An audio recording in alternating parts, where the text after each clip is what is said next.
mina kogun kevadel kokku võilille lehed ja teen neist sügavkülmikusse valmis siia munarestirisse või sinul võib olla siis igasugused jääkuubikud.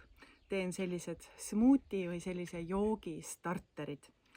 Kevadeti on võilille lehed ja nurmenukulehed ja ka õied täidetud kõikvõimalike kasulike toitainetega ja meie siis paneme nad purki ja sügavkülma. Aga retsept on järgmine. Ma lõikan siis neid võilille lehti, asetan need blenderisse või saumiksrisse, mis sul parasjagu on. Siis on mul peotäis ingverit, panen need siia. Siis on mul pirn, ma lõikan lihtsalt selle pirni väikesteks kuubikuteks ja asetan siia sisse. Nii. Ideaalis muidugi võib panna ka õuna, kiivit. Nii. Ja siis on mul banaan. Ja lihtsalt kätega lõigun siia sisse. Nüüd, kui rohelist sa soovid, oleneb sinu maitsest. Võid veel lisaks siia panna, kuidas parasjagu soovin. Ja siit retseptist, sellest vitamiinipommist ei puudu ka sidrun või laim.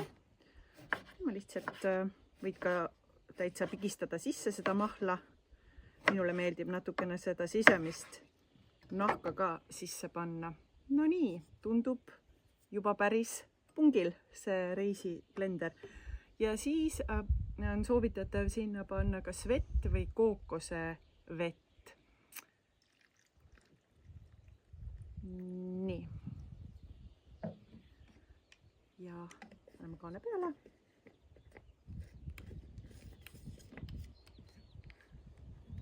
Ja suristame veidi.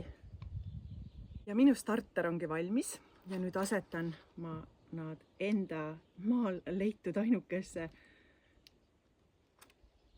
anumasse, millega ma saan nad ära jäätada kuubikuteks. Ja saangi võtta vajadusel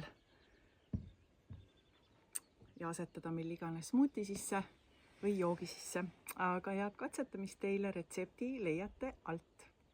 Imelist kevadet!